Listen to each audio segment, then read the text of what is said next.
ফজর, আসর ও এশার ফরজ নামাজের ক্ষেত্রে প্রথম 2 রাকাত জোরে পড়া হয়, কিন্তু জোহর ও আসরের নামাজের সময় সূরা নীরবে পড়া হয় কেন? এই প্রশ্নের উত্তর হলো, আল্লাহ রাব্বুল আলামিন কেন আমাদেরকে কোন কাজটি করতে বলেছেন, কেন কোন কাজ নিষেধ করেছেন, সেটার সত্যিকারের উত্তর আল্লাহ তাআলা ভালো জানেন। আমি সৃষ্টি হয়ে যদি আল্লাহর সমস্ত আদেশ নিষেধের যৌক্তিকতা, যথার্থতা আমার বুঝে যেতে হয়, তাহলে আল্লাহ নির্দেশ কিভাবে হলো? আল্লামা ইকবালের একটা কবিতার অংশ আছে, আমি একাধিকবার বিভিন্ন জায়গায় বলেছি, জু সমঝ মে আ গই ও ফের খুদা কেউ কর হুয়া। যার সমস্ত নির্দেশের যৌক্তিকতা আপনি রপ্ত করে ফেলতে পেরেছেন, ক্যাপচার করে ফেলতে পেরেছেন, তাহলে তিনি আবার আল্লাহ হলেন কিভাবে? আল্লাহ তো সেই মহান সত্তা যে আপনি সৃষ্টি হয়ে আল্লাহর সব আদেশের রহস্য ধরতে পারেন নাই, এটাই তো আল্লাহ আল্লাহ হওয়ার প্রমাণ। যদি আপনি সবকিছু আপনার বিবেক দিয়ে রপ্ত করে ফেলতে পারেন, দেন আপনি বলেন যে আমার বিশ্বাসে বুঝে আসলে তারপর আমি মানবো, তাহলে আপনি আল্লাহর গোলাম না, আপনি আপনার বুঝের গোলাম।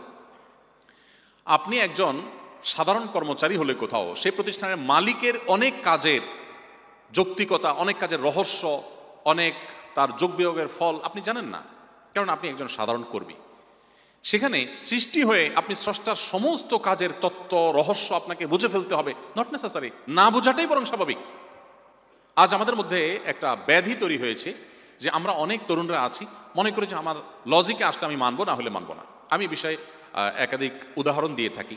ধরুন, আজ থেকে 100 বছর আগের কোনো একজন মানুষ এখন হাজির হয়েছে, শুধু বোঝার স্বার্থে আমরা বলছি যে ধরুন একজন মানুষ 100 বছর আগে পৃথিবীতে ছিলেন, তিনি হঠাৎ এখন হাজির হয়েছেন, কোনোভাবে হাজির হলেন। এই ব্যক্তিকে যদি বোঝানো হয় যে ওয়ালে থাকা একটা সুইচ টিপ দিলে ফ্যান ঘুরবে, লাইট জ্বলবে, বিদ্যুৎ আবিষ্কার হওয়ার আগের মানুষকে যদি এই কথা বলা হয়, তার কাছে এই কথা এটা কি যৌক্তিক মনে হবে না অযৌক্তিক মনে হবে? আসলে কি সেটা অযৌক্তিক?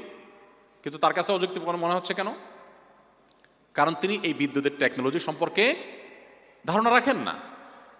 তো 100 বছরের গ্যাপ হওয়ার কারণে বা 200 বছরের গ্যাপ হওয়ার কারণে তিনি একটা টেকনোলজি সম্পর্কে ধারণা না থাকার কারণে তার কাছে এটা অযৌক্তিক মনে হচ্ছে।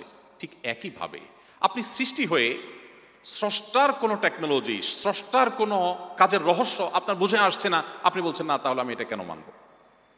বিষয়টা অনেকটা এরকম। ধরুন, ঢাকা শহরের চারপাশে আমরা বিশেষ করে পুরান ঢাকা এলাকাতে বিভিন্ন জায়গাতে আমরা দেখি যে প্রচুর পরিমাণ তারের জঞ্জাল ঝুলে আছে। কোনো এক ভদ্রলোক যিনি বিদ্যুৎ সম্পর্কে ধারণা নেই, ও যে 100 বা 150 বছর আগে বিদ্যুৎ আবিষ্কারের আগে পৃথিবীতে ছিলেন, এরকম একজন মানুষ আসলেন। হঠাৎ তিনি এসে দেখলেন যে এত সুন্দর শহর, সবকিছু পরিপাটি, বাট মাথার উপরে যে তারগুলো ঝুলে আছে রাস্তার বিভিন্ন পিলার ধরে, খুব বিশ্রী দেখা যাচ্ছে। তিনি এগুলো সব জঞ্জাল সরানোর ব্যবস্থা করলেন, খুব ভালো করে এগুলোকে একদম ছিঁড়ে কেটে একেবারে পরিচ্ছন্ন করে ফেললেন। এর ফলশ্রুতিতে দেখা গেল হসপিটালে যে সমস্ত পেশেন্ট আইসিইউতে ছিল সব মরে সাফ হয়ে গেছে, কারণ বিদ্যুৎ ডিসকানেক্ট হয়ে গেছে। তখন এই ভদ্রলোককে ডেকে যদি মৃত্যুদণ্ড দেওয়া হয়, শাস্তি দেওয়া হয়, সে বলবে আমি তো ভালো কিছু করতে গেছি ভাই, তোমাদের শহরটাকে পরিষ্কার করতে গেছি, আমাকে কেন শাস্তি দিবা? এই ভদ্রলোক বিদ্যুতের টেকনোলজি না বোঝার কারণে তার কাছে যেটাকে ভালো মনে হচ্ছে, বাহ্যিক দৃষ্টিতে খুব লজিক্যাল, একটা জঞ্জাট পরিষ্কার করেছেন, বাট সেটা ইললজিক্যাল, সেটা আসলে অযৌক্তিক। কেন? কারণ সে টেকনোলজি বুঝে না, এই জন্য তার কাছে ওই লজিকটা বুঝে আসছে না। তো সৃষ্টি হয়ে স্রষ্টার সমস্ত আদেশগুলো আমাকে বুঝে ফেলতে হবে, এটা নট নেসেসারি। না বুঝে আসাটা বরং অনেক ক্ষেত্রে স্বাভাবিক।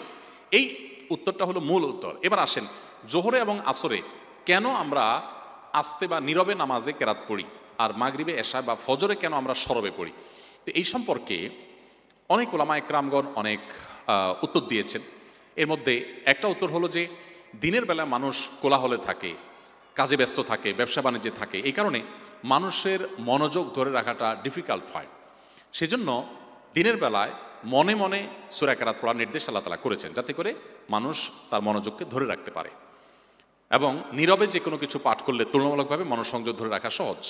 আর রাতের বেলা যেহেতু কোলাহলমুক্ত পরিবেশ থাকে, কোলাহলমুক্ত পরিবেশে সে মন খুলে উচ্চ আওয়াজে বা সরবে যখন কোরআন কারীমের তেলাওয়াত করে, সূরা কেরাত পড়ে, নামাজ পড়ে, তখন সেটা তার জন্য তুলনামূলকভাবে সহজ হয়, পরিবেশটা তার জন্য অনুকূল থাকে দিনের পরিবেশের তুলনায়। কোলাহলের পরিবেশে মনে মনে যখন তিনি নীরবে যখন তিনি সূরা কেরাত পাঠ করেন, তখন তার মনোযোগটা ধরে রাখাটা তুলনামূলকভাবে সহজ হয়। এই কারণে দিনে আস্তে পড়তে বলা হয়েছে, রাতের নামাজগুলোতে জোরে পড়তে বলা হয়েছে। এটা একটা উত্তর, আরও বহু উত্তরের জন্য আছে, কিন্তু প্রধান এবং সবচেয়ে বড় উত্তর হলো যে আল্লাহ এবং তার রাসূল সাল্লাল্লাহু আলাইহি ওয়াসাল্লাম কোনো কাজ করতে নির্দেশ করলে সেটা আমার বুঝে আসুক আর না আসুক, সেটা অবশ্যই যৌক্তিক।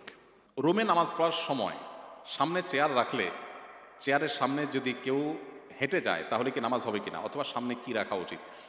আপনি চেয়ার রেখেছেন সিজদার জায়গায়, এরপরে চেয়ারের আউটসাইড দিয়ে যদি কেউ হেঁটে যায় আপনার নামাজে কোনো অসুবিধা নেই। আর যদি মাঝখান দিয়ে কেউ হেঁটে যায় তাহলে হাদিসের নির্দেশ হলো তাকে সাইজ করতে হবে নামাজের মধ্যেই। নবী সাল্লাল্লাহু আলাইহি ওয়াসাল্লাম বলেছেন, কেউ যদি নামাজি ব্যক্তির সামনে দিয়ে হাঁটে সেই জন্য তার সাথে লড়াই করে। এখানে লড়াই করা মানে তাকে যেন থামায়। এই জন্য সুন্নাহ হলো আপনি নামাজ পড়ছেন আর কেউ সামনে দিয়ে যাচ্ছে, আপনি তাকে হাত দিয়ে ইশারা দেন থামান। যদি তারপরও না থামে তাহলে নামাজে ঠিক রেখে আপনি উত্তম মধ্যম দিতে পারেন। এখানে উত্তম মধ্যম দিতে গিয়ে আপনি আবার খেলে সেটার দায় দায়িত্ব আপনার। আমি একবার মদিনাতে মসজিদে নববীতে এই দৃশ্যটা চোখের সামনে দেখার সুযোগ আমার হয়েছে জীবনে। হাদিস পড়েছি বইয়ে বহুত, কিন্তু এটার আমল অ্যাপ্লিকেশন কখনো দেখিনি। তো ওখানে আমি দেখেছি এক অ্যারাবিয়ান ভদ্রলোক নামাজ পড়ছে রিয়াদুল জান্নাতে মদিনাতে। তখন রিয়াদুল জান্নাত ওপেন ছিল সবার জন্য। তো রিয়াদুল জান্নাতে অনেক ভিড় থাকে, কেউ কোনো দিক খেয়াল করে না। তো এক লোক তার সামনে দিয়ে যেতে নিয়েছে, উনি নামাজে দাঁড়ানো অবস্থাতে এভাবে হাত দিয়ে প্রথমে বাধা দিয়েছেন। লোকটা কেয়ার করে নেই, আবারও যাওয়া নিছে, লোকটা আবার বাধা দিয়েছে, আবারও যখন যাওয়ার সে চেষ্টা করেছে, এরপরে তার ওই শার্টটাকে ধরে একটা মোচড় দিল নামাজের মধ্যেই। ওই বেচারা পড়ে গিয়ে তারপরে অন্যদিক চলে গেছে। আমি চিন্তা করলাম আমাদের দেশে হলে এখানে একটা যুদ্ধ বেঁধে যেত। এখানে হাদিসে মূলত মারামারি করতে বলা হয়েছে তা না, হাদিসে বাধা দিতে বলা হয়েছে। আপনি ইশারা ইঙ্গিতে নামাজে আমলে কাসির হলে নামাজ নষ্ট হয়ে যাবে, অতএব সেটা মাথায় রেখে আপনি ইশারা ইঙ্গিতে তাকে বাধা দিবেন। তো চেয়ার রেখেছেন, তারপরে তো সে হাঁটলে অসুবিধা নেই, তার ভেতরে যদি হাঁটে সম্ভব হলে আপনি বাধা দিবেন আলতো করে, যে নামাজের যে মুড আছে সেটা যেন ভেঙে না যায়। আর যদি আপনি সেটা বাধা দিতে না পারেন তাহলে আপনার নামাজ হয়ে যাবে, কিন্তু যিনি হেঁটেছেন তিনি গুনাহগার হবেন।